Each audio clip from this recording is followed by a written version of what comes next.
Hi, this is Dr. Mateki. In this video, we're going to talk about the material in Chapter 7 on risk aversion and insurance contracts. So what I want to do here is give you a numerical example. Let's work through all these different parts, and then let's show it graphically. All right, so let's set up the problem first of all. So let's suppose that we have Bill here, and he faces an uncertain situation, a risky situation. He might get sick, and he might not. If he gets sick, he's going to lose some money. Okay, so we have to have all these different variables that show how much money he's going to have in different circumstances. So if Bill is well, let's call that IW. His income will be $20,000. If Bill is sick, let's call that IS. He'll have to spend 10 grand on medication or treatment or whatever it is, and so he'll end up with $10,000 if he's sick. From past experience, we know that the probability of getting sick is about 0.1. We could also think of that as a 10% chance of getting sick. So note, very importantly, if the probability of getting sick is 0.1, this automatically means that the probability of being well is just 1 minus the probability of getting sick, right? 10% chance of getting sick, 90% chance of being well, probability of 0.9. So what we want to find are 4 different things. We want to find the expected income of this risky situation. We want to find the expected utility of this risky situation. We want to find the actuarially fair premium. And we also want to figure out the maximum that Bill would be willing to pay for insurance in this circumstance, given the income and probabilities that we talked about above. So the first thing we want to do is look here at number 1, expected income. So we know the expected value of any variable is something like a weighted average. So what we want to do is multiply the probability of getting a certain income by the amount of income we'll end up in that circumstance. Okay, so in this case, there's 2 different options here. We could either have income when we're sick or income when we're well. So we need to find the weighted average of the income of these 2 circumstances. So the expected income, we can call this EI, where E stands for the expectation operator. It means we're taking the expected value of variable I. What we need to do is take the probability of being sick, which is P from the previous page, multiply this by the income if we end up being sick. There's another possibility though. There's a 1 minus P probability that we are going to be well. Right? So we're taking, again, the average of the 2 incomes weighted by the probabilities of each of them occurring. So remember, the probability of being sick, P, is just 0.1. Income if sick was $10,000. So we are going to add this to the product of 1 minus P, which is 1 minus 0.1, which we determined was 0.9. And the income if we're not sick, if we're well, was $20,000. If we go through and do the math here,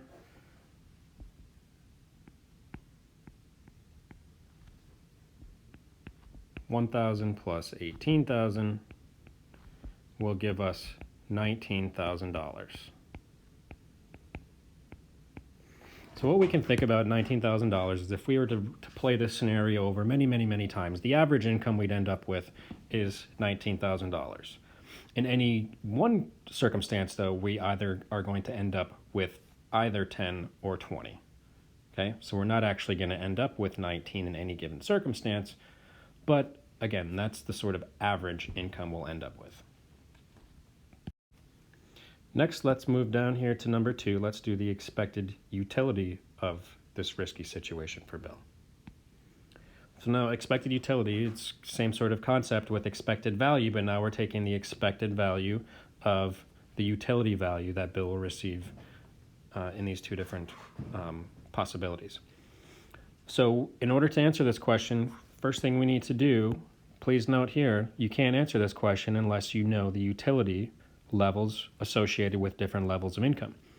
So either you need a utility function in which you could just plug in the dollar values and get the associated utility, or I'd have to give them to you. So in this case, suppose that I just give these things to you. So the utility of the income when we're well, if we end up with $20,000 because we didn't get sick, our utility is equal to 200.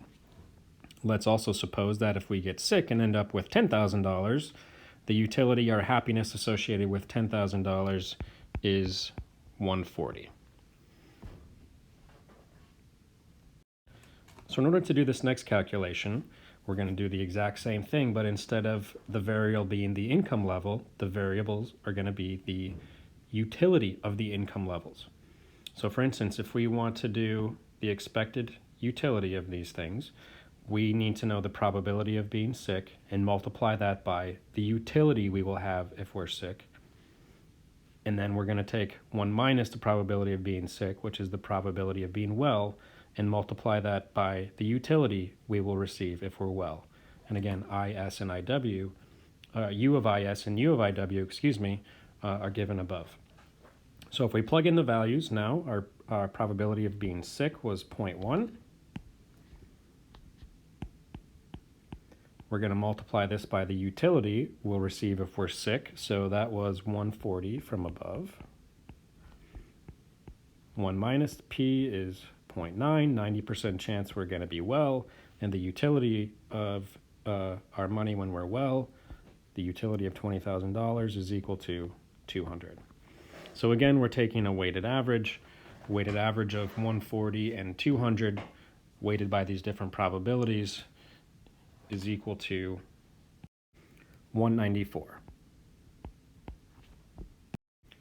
Moving on to the third item, the actuarially fair premium. The actuarially fair premium, easiest way to think about this, I think, is the expected loss. On average, how much do we expect to lose as a result of this possibility of being sick? So the way that we can find this is by taking the difference between how much money we have if we don't get sick and the expected income, right? So expected income plus expected loss is going to be equal to our total income. So given the numbers above, our income, if well, is equal to $20,000.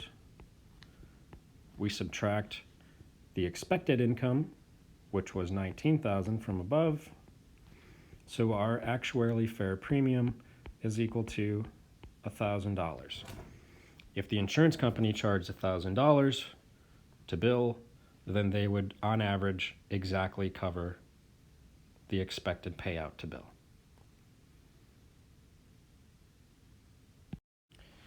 Now let's put all of these ideas together and show Bill's situation here graphically.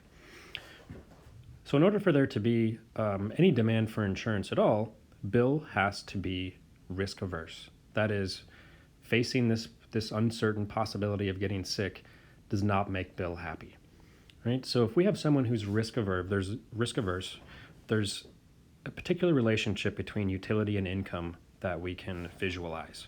In particular, this income-utility relationship has to exhibit diminishing returns. In other words, it has to increase at a decreasing rate. It has to flatten out at top.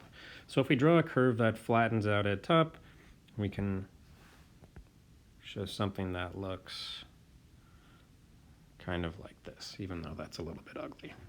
Okay, so the resulting curve. All right, so after cleaning up the curve a little bit here, let's start plotting the information that we know from the previous pages. So there are two potential incomes here that we need to be really concerned about. One is our income if we are well. So let's suppose that we want to plot our income if we are well. Let's put it over here. We know if we are well, we end up with $20,000.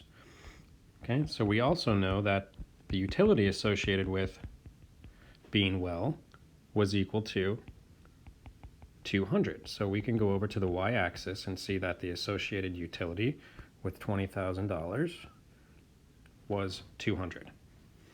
Right? So let's mark this point here. We also know that if we're sick, we're going to end up with $10,000. This is equal to our income if sick. We know that the utility associated with being sick was 140. If we were to connect these 2 points, what we would show is all the possible points that represent a weighted average of these 2 income levels. A weighted average of 10,000 and 20,000 for every possible probability. Okay? That's why we refer to this line here that connects those 2 endpoints as our expected utility curve.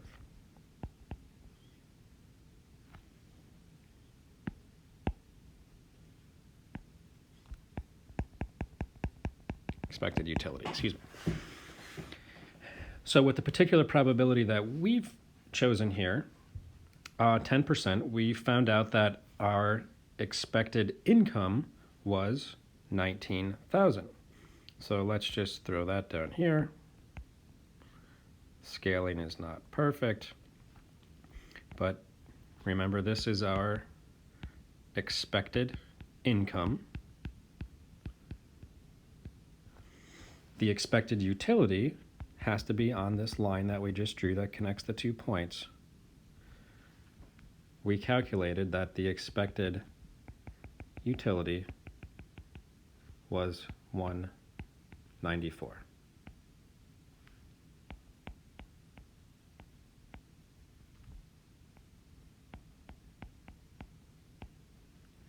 Right? This is our expected utility of income for the given probabilities and income levels in this problem.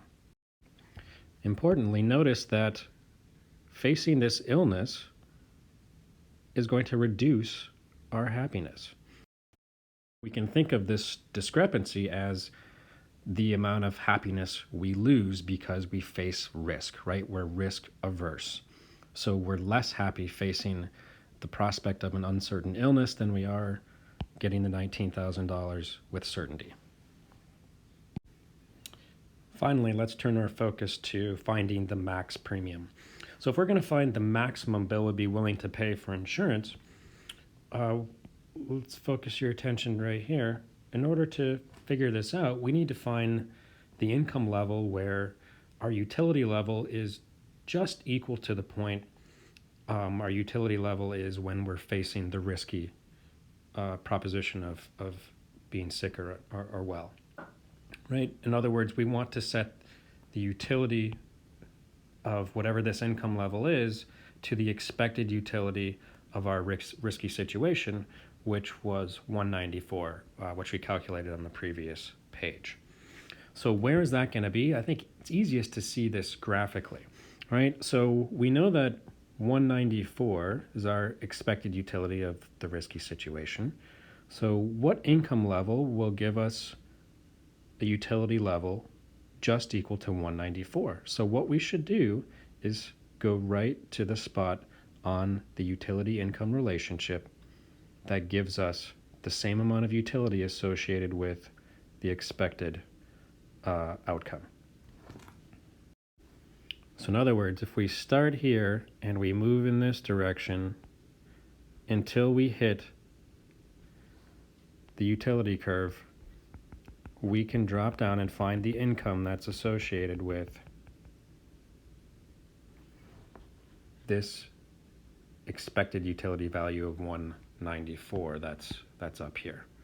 And so in order to find this number, to find this number right here, you would have to solve for this income level by setting up this equation, right? That's going to require that you have a specific utility function. Otherwise, we're not going to be able to solve for this. So if you have a specific utility function, we can set this expected utility of income, which is 194, right, to some variable that we want to solve for. You could just call this variable I. For purposes of this example, let's just suppose that we did that and we figured out that the value was $16,000. So what that would mean is that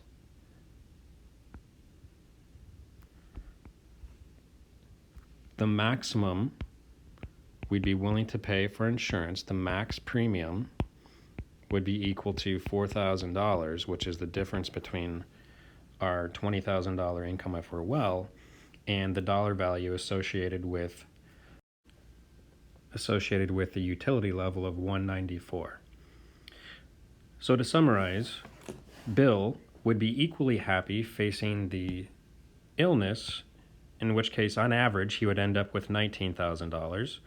He would be equally happy to that circumstance as paying for insurance, paying $4,000 to the insurance company and locking in $16,000 with certainty. If he can lock $16,000 in with certainty, his utility is going to be given just by our normal utility income relationship, this curve here. Again, we set that equal to the expected utility of the lottery. Bill is now indifferent between facing the illness, getting $19,000 on average, and paying for insurance and ending up with $16,000 for sure. As always with these quantitative subjects, I know they can be a little bit hard to pick up. They can be hard to teach. So if you have any questions, please let me know. Don't hesitate to set up a phone call or some other meeting where we can get any of your questions answered. Thanks a lot.